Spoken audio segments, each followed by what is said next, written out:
Bonjour, je vais faire une autre vidéo à propos de les recherches d'Alexandre Eliassar à propos de l'origine des races humaines. Pour ceux qui parlent espagnol, je vous conseille de suivre un peu, surtout si vous connaissez l'histoire de Beret, oui, parce que peut-être vous allez connaître un peu comme ou si vous voulez apprendre le français un peu, ça c'est une bonne idée. Et, je vais essayer de vous raconter l'histoire des origines des races humaines. Ça se peut que ce soit un peu euh, rare, voire même insolite, mais l'origine des races humaines, en principe, ce que je vais vous raconter, c'est contenu dans les recherches d'Alexandre Eliassar, oui, parce qu'il a écrit un livre en espagnol et un autre en français aussi, mais ce que je vais vous dire, c'est dans le livre Les Bérets, Los Bérets. Alors, pour commencer, il y a trois races. La race noire, la race, mettons, africaine, on sait quelle race, non? La race noire. Et cette race, c'est originaire de la Terre. La Terre, on l'appelait Nigériasi. Alors, ça veut dire la semence noire. Oui. D'abord, c'est pour ça le nom de Nigeria. C'est la seule race qui était originaire de la Terre. Et aussi, il y a une autre race, oui, la race blanche. La race blanche était à l'origine, elle était née dans une autre globe ou planète, mais le mot planète c'est un mot moderne, mais dans le principe c'était appelé la balle ou le globe Eden. Et dans cette globe ou balle est née la race blanche, la race blonde, mettons. Oui. Et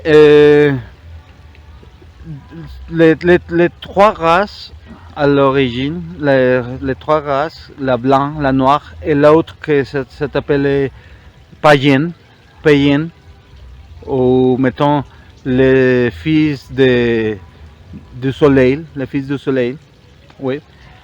Ce sont les trois races qui ont été originées et dans son commence dans les écritures anciennes, mettons les plus anciens qu'on connaît dans cette terre, les ibériques ou les sumériens, les cuniformes, mais dans tous ces textes anciens, on dit que Alexandre Eliassar il a découvert que c'était les trois races, c'était un projet des anciens parents, ouais, comme mettons des anciens dieux, oui, même avant qu'on avait les corps humains. Alors ils ont dessiné les corps humains, mais les seules races qui avaient réussi à avoir la forme la plus belle, la plus parfaite, c'était la race blanche dans le globe ou la balle de Baledin. dans la Bible, on le connaît, c'est le mot Éden. Ok, alors, dans son commence, la race blanche a, a été la seule qui avait réussi à avoir les corps comme les anciens avaient dessiné le corps humain, même l'esprit. Alors, et de quelle façon les anciens ont fait pour envoyer cette semence, les modèles, mettons les patrons, non? Alexandre Eleazar, il nous raconte que pour expliquer un peu plus facile, mettons, simple, c'est comme si on dessinait dans un papier, dans une feuille de papier, les dessins, oui, comme avec un crayon, ouais. Et on les a mis dans une semence, mais avec les rayons du soleil, ils ont fait répandre cette semence à travers le ciel. Ouais. Et la semence s'est retrouvée dans des différents balles et globes et tout ça. Et la race blanche, c'était le seul qui avait les mieux réponses, non? Le plus idéal de développement. Dans un autre globe qui s'appelait Hispanie, comme Espagne, oui. Dans cette globe, dans cette balle, s'était développée la race païenne. C'était une race un peu plus petite, un peu plus bas, avec la peau un peu noircie, mais pas noire, ouais, un peu plus brun.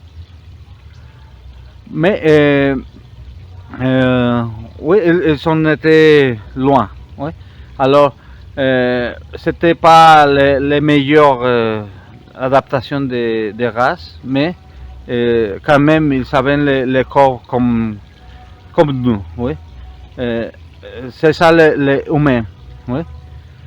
Alors, dans cette globe ici, qui s'appelait univers parce que univers ça veut dire l'extrémité des vers, l'extrémité c'est l'une, c'est le plus loin, la frontière du royaume de Dieu, Dieu Tout-Puissant. Dieu Tout-Puissant, on l'appelait Hangoiko. Hangoiko, c'est un mot en basque, c'est comme les basques dit de Dieu, le nom de Dieu. Alors, ils ont été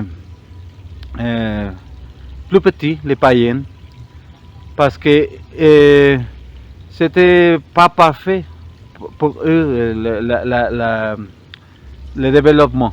Oui, c'était à cause de la dimension de ce globe appelé Hispanie. Et cette globe c'était immense,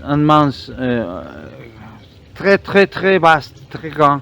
Alors, à cause de la gravité, de la force de gravité, et c'était un peu plus petit. Et eux, ils avaient un petit problème avec la psyche, avec la pensée. Alors, c'était peut-être à cause aussi de l'atmosphère de cette globe hispanique. Et ici, dans le globe univers, que je vous avais avancé, s'appelait avant Niger-Asie,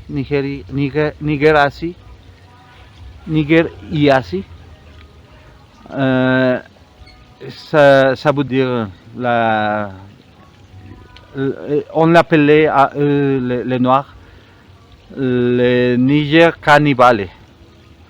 Niger cannibale, ça voulait dire la région noire de cette globe.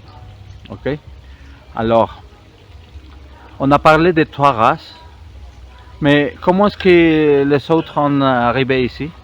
Je vais vous raconter comme en commençant les blancs, la race blanc, on l'appelait Edouin, les Edouin. Ils ont développé beaucoup de technologies, beaucoup de sciences et ils ont retrouvé aussi des moyens pour voyager dans l'espace, dans les étoiles. Ouais. Et on a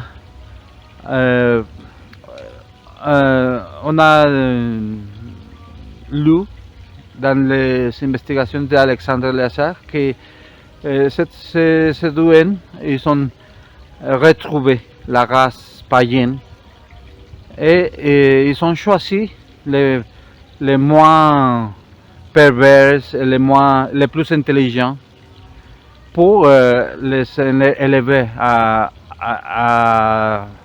pour les amener avec eux dans le globe Edouin.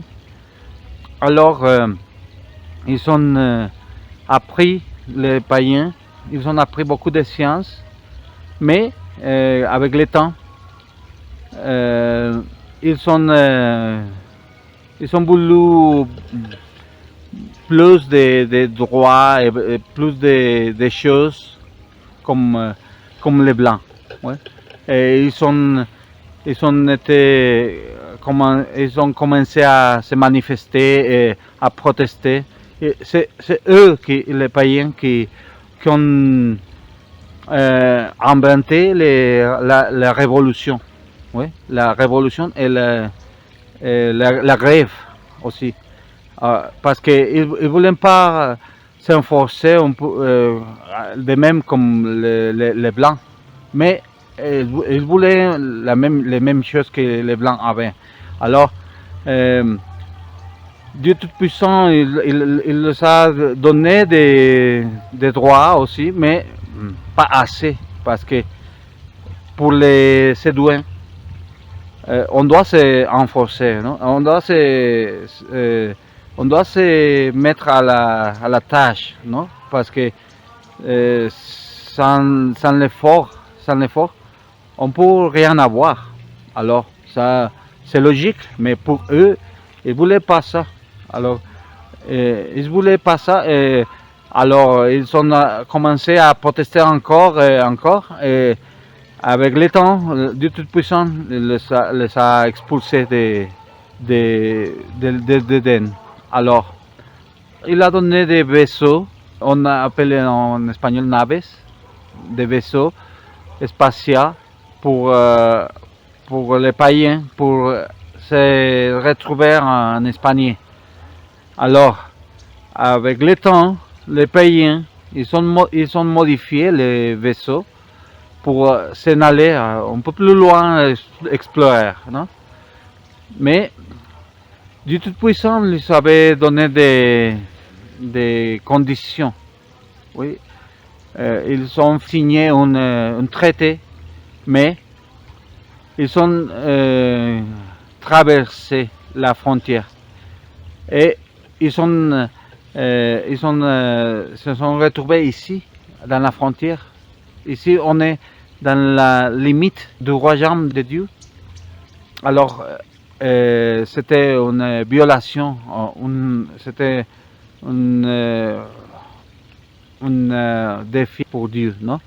Alors, c'est pour ça que Dieu Tout-Puissant, il a choisi à son envoyé.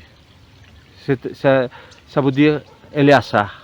Éléazar, c'est le Messie, lui qui va faire justice pour Dieu Tout-Puissant.